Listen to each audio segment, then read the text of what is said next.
Well, I'm back again doing another video. I had a busy week last week, and it's funny that I was off work.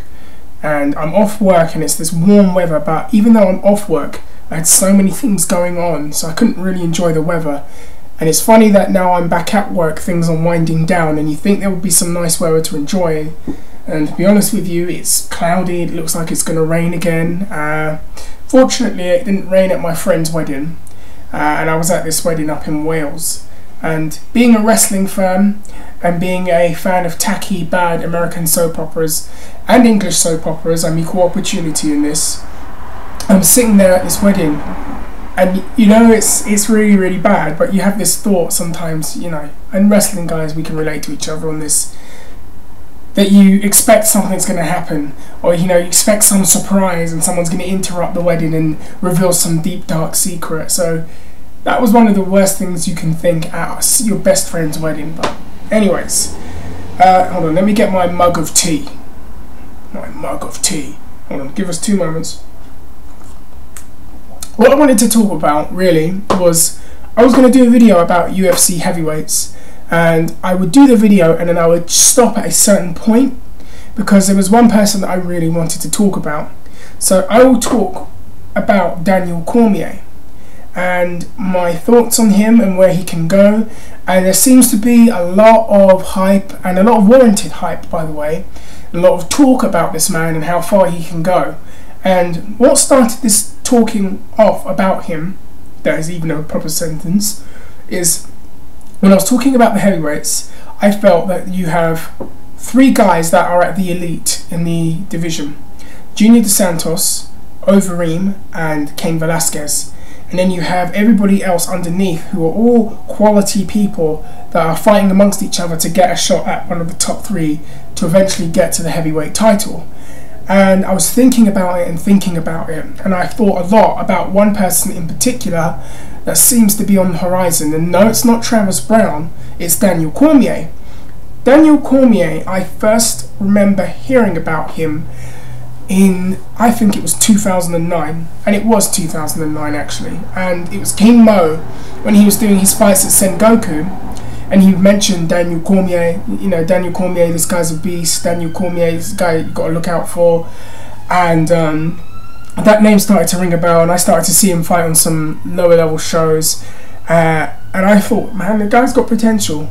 He kind of reminds me of like a Rashad Evans of his weight class, guy that's not necessarily the biggest guy in the weight class, but he has that strong wrestling background and he just has an effective enough style. And people also draw comparisons to Fedor a lot later on. But anyways, we fast forward as his career progresses. You see a lot of him during Cain Velasquez's training camp for Brock Lesnar, and he came off so well in the interviews that he did on behalf of Cain Velasquez. There's a piece on him, and I think it's Shoot magazine, I could be wrong, they do these pieces with a lot of California-based fighters, and there was one piece that they did on him. I watched it, and again, this is something that's missing with a lot of pro wrestling at times.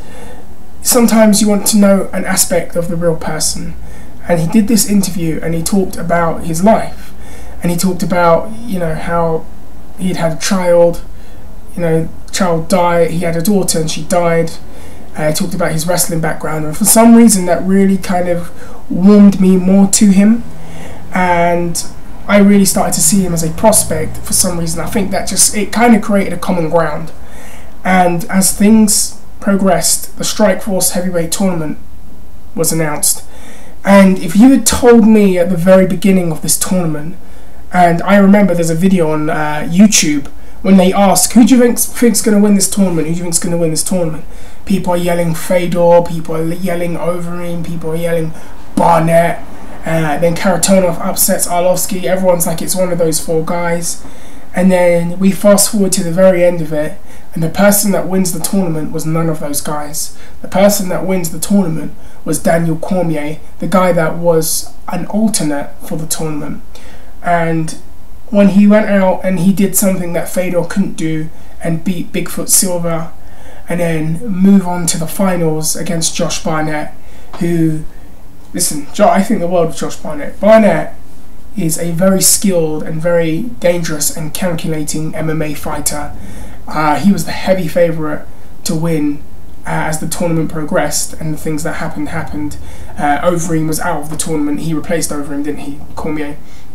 Barnett was the heavy favourite at this point, and the performance that Cormier put on against a former UFC heavyweight champion, a former King of Pancrase, a very respected and highly regarded heavyweight fighter in Josh Barnett, just blew my mind. He didn't look like a one-dimensional wrestler.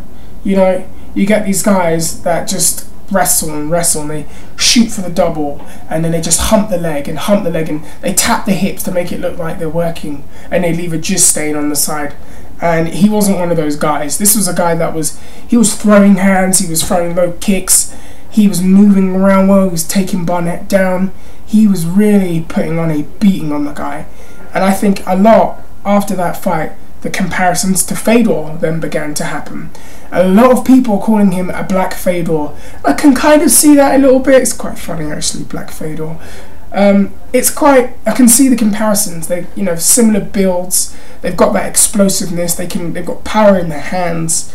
They're both very, very dangerous fighters. But I think that Cormier edges Fedor out in terms of his actual wrestling ability. And something I know about wrestling programs is those guys train so hard, they compete so many times a week, they've just got this hard-nosed grit, toughness about them that you can't teach anywhere else. And when you have that, you can go very, very far. And that's the thing that makes Cormier the most dangerous prospect of all the heavyweights coming up right now. And it's been announced now that he's going to fight Frank Mir in September, I believe. I might be wrong. He's going to fight Frank Mir, and that's another great test for him. If he does the business against Frank Mir, I believe personally that now you've got a guy that is potentially your #1 contender for the belt. He beat Bigfoot Silva, he beat Josh Barnett handedly, he beats Frank Mir. I think that puts him up there. I would love to see a returning Alistair Overeem versus Daniel Cormier. And you've got a story that you can play into with this in the build.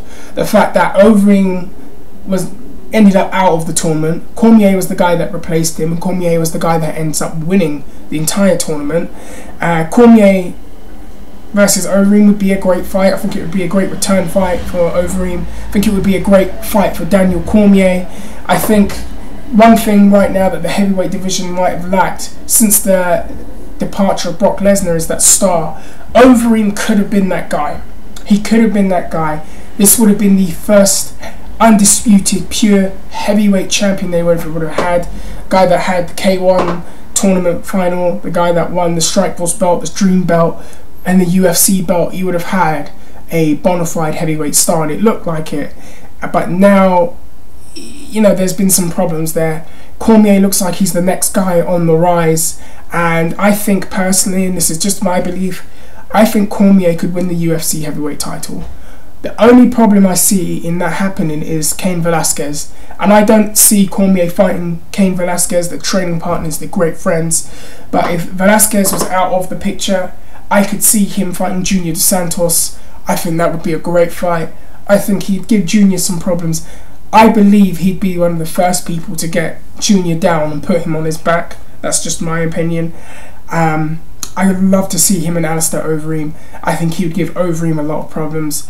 I think him and Frank Mir is a good matchup for right now. So, anyways, I'm going to wrap it up. Let me know what you think. It's a bold statement I've just made, but I believe Daniel Cormier will be, at some point in his career, a UFC heavyweight champion. So you lot write what you think. Is he the next Black Fedor? Is he the next UFC champion? Is this all hype, and is this just going to be a guy that gets exposed and all of that? Or is this guy the real deal? In my opinion, he's the real deal and a surefire potential future world champion. Take care. I've got to head out, and I will see you all soon later.